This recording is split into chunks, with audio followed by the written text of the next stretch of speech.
Fatima by Frederick Lipp, illustrated by Margaret Sanfilippo Lindmark.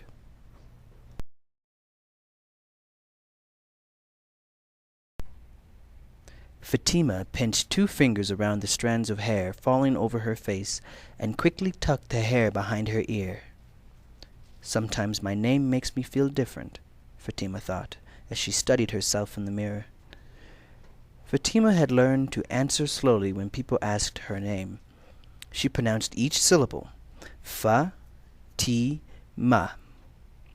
But Fatima's distinctive name didn't prevent her from sharing books with Alice, jumping rope with Mary, or playing math games with Tomas. In fact, Fatima fit in perfectly at school.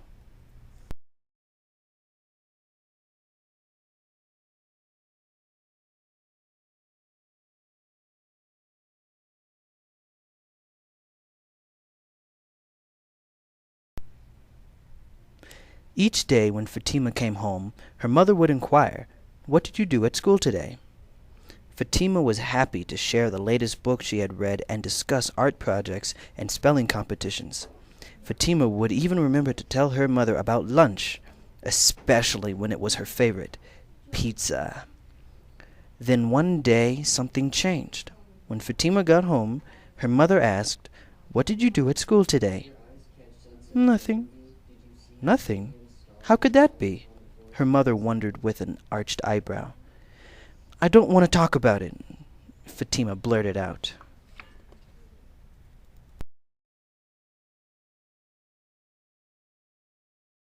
Fatima's mother nodded and asked no further questions.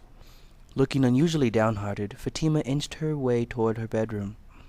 She sat on the corner of her bed, her feet dangling over the edge. As her cat watched from its perch on the windowsill, Fatima hugged her pillow and brooded. Later that evening, Fatima's mother came into her room and sat beside her. "We need to discuss this," she said. "It's not like you to say that nothing happened after a day at school. Is there anything you would like to talk about?" It's what Billy said," Fatima whispered, her eyes glistening with tears. "And what did Billy say?" Fatima's mother asked, grasping her hand.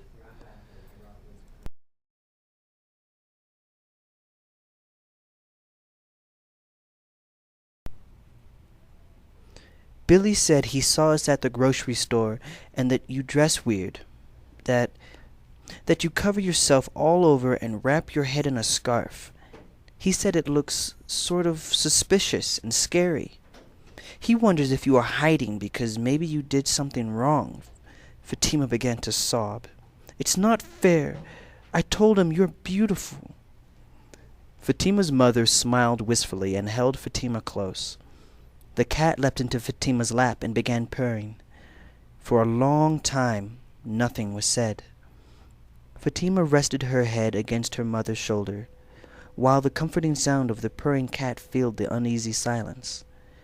Finally, Fatima's mother spoke softly. "I was taught that the way I dress is a part of our religion, Islam. When I wear the scarf, called the hijab, and a long dress, I do it so people can see only my face and hands." "Why?" asked Fatima. "Because it's not what I look like that matters," her mother replied. "I want people to focus on who I am and what I do. Does it really matter whether I have black or blonde hair?" Fatima shook her head. "Right, Fatima. It doesn't matter what I look like.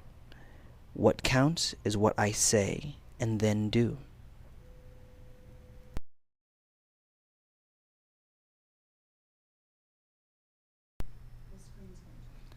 Although Fatima had heard her mother say all of this before, she felt like she was hearing it for the first time. No one had ever made disparaging comments like that about her mother's appearance. Billy had done so simply because she wore a long dress and a scarf that covered her hair and neck. Fatima kept repeating her mother's words to herself. "When I speak, It's not what I look like that counts, but what I say and then do. It's not what I look like that counts, but what I say and then do. That night, as she lay in bed, Fatima devised a plan. She would try to teach Billy and the others in her class that the way a person dresses or looks is not what's important. What really matters is what a person says and then does in life.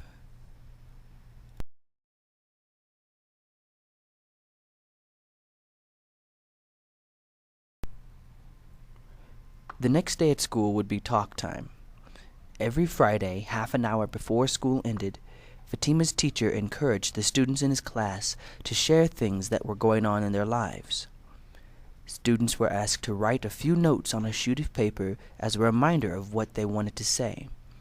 Most talked about amusing incidents that happened after school or trips they went on, and sometimes the speaker would bring a prop to make a story more interesting. Fatima knew exactly what she wanted to do. When her mother came into her room to say goodnight, Fatima set her plan in motion. "Mother, may I please borrow one of your scarves tomorrow? I would like to wear it to school for talk time." Fatima's mother hesitated for a moment, but she knew in her heart that something important was happening. She trusted that Fatima knew what she was doing.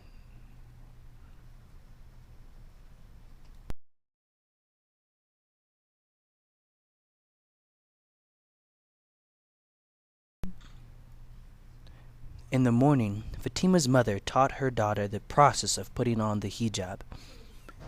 "No hair should show. When you're old enough, this is a custom you might choose to follow," Fatima's mother said. "Around your neck and over your head, and round again, until only the brightness of your smiling face is what is seen by the world." Fatima dragged herself to the bus stop and waited nervously for the bus to appear. Maybe it wouldn't come. But of course, it did. When Fatima boarded the bus, she felt both different and the same. Everyone was surprised at this dramatic change in their friend. "What's under the scarf?" Mary asked. "Did you get a haircut?" Tremel teased, leaning closer to get a good look. "It's not cold enough for a winter scarf," Alex observed. "What are you hiding under there?" Mario wanted to know. Billy sat in the back of the bus, watching Fatima as she found her seat. He said nothing, and Fatima did not look his way.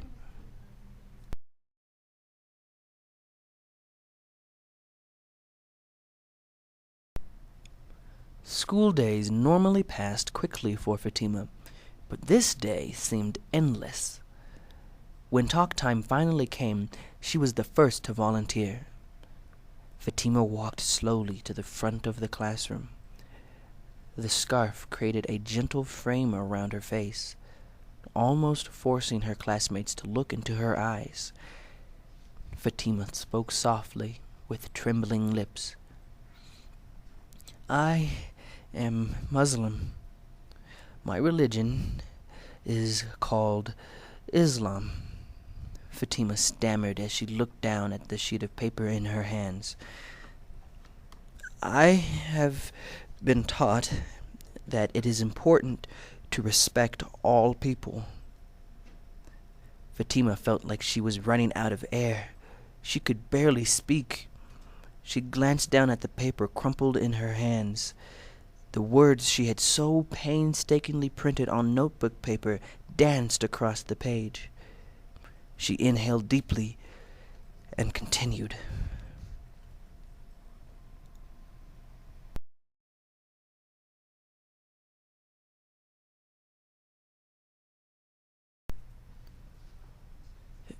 "This is my mother's scarf, called a hijab. When I am old enough, I may choose to wear a hijab to cover my hair, ears, and neck so other people can really see me. The real me. The me that's inside. My family came to this country to find a better life. The way we dress is a part of our religion, and here we can dress the way that we choose. To me, my mother is the most beautiful woman in the world. She taught me that inside we are all the same, no matter what we look like on the outside. The hijab helps people focus on our inner qualities.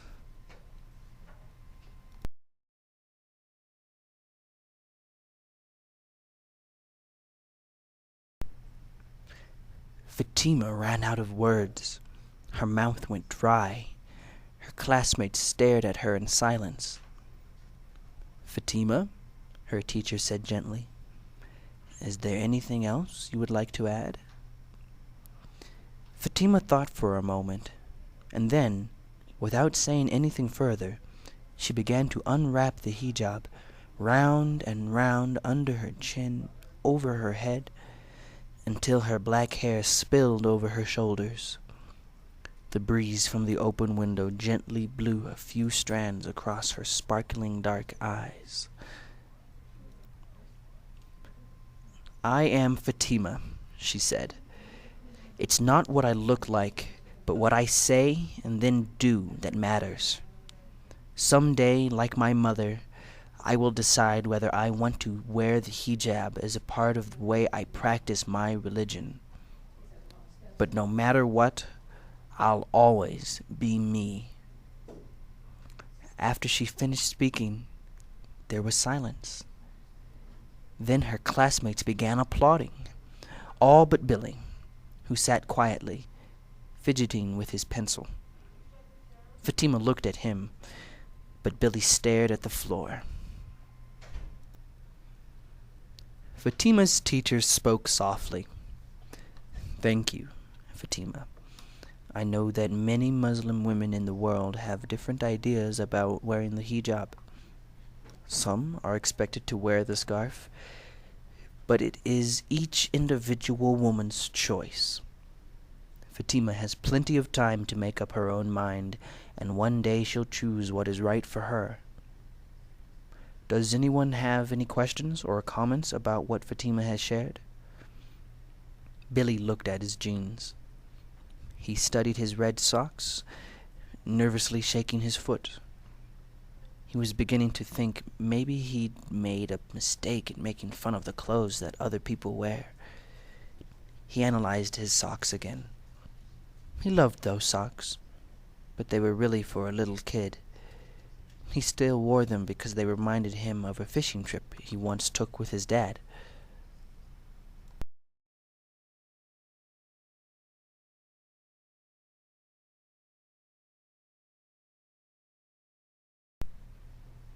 The bell rang for dismissal, and the students began gathering their things. As everyone headed for the door, Billy edged slowly toward Fatima. Whenever he was nervous, his eyes filled with tears. Billy also had the habit of smiling when he was embarrassed. Teary-eyed and blushing, Billy tossed an apple into the air. After each catch, he rubbed the dirty palm of his hand into his eyes, leaving a smudge below his left eye. Words weren't coming easily. "Is the scarf always the same color?" he stuttered, hoping Fatima wouldn't notice the tears in his eyes. "Not always," Fatima immediately responded. "Depends. I've seen blue, red, purple, and orange. Some women wear a color to match their clothes. My aunt, Habiba, wears a green scarf that blends with her green eyes."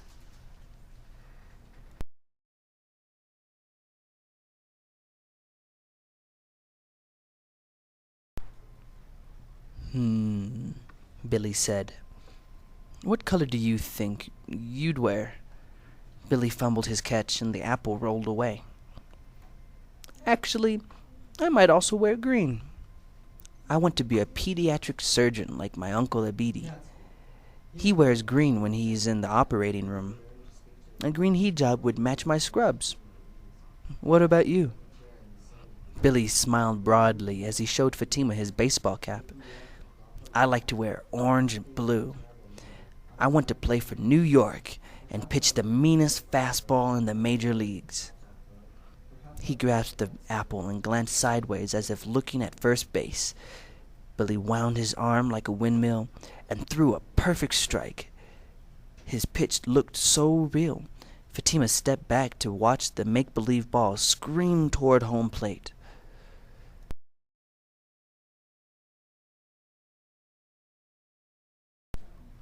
His feet planted firmly once again on the sidewalk at the corner of Maple and Edgewood, Billy smiled at the imaginary grandstand where only Fatima stood watching. Coming back to earth, he polished the apple and took a bite. Then he pulled an orange from his jacket pocket. "You want this?" "Sure," Fatima replied. "Thank you." "I'm sorry about what I said. That your mother looks... I understand. Thank you. Do you promise you'll never, never, never say anything like that again?" Fatima queried, interrupting Billy. "I promise," he whispered, rubbing his eyes and gazing at his sneakers. They climbed onto the school bus together. Billy found a seat beside Mario, and Fatima sat with Mary. Fatima looked at the orange and smiled, relaxing for the first time all day.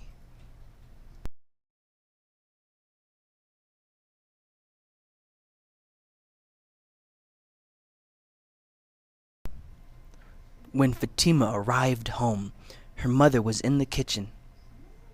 "Fatima, what happened in school today?" "Nothing," Fatima giggled. "Nothing?" "Well, something did," Fatima answered as she inhaled the aroma of the sweet-smelling treats her mother had been baking. "Can we have a snack while I tell you the story?" Placing the hijab in her mother's hands, Fatima reached up and gave her a joyous hug.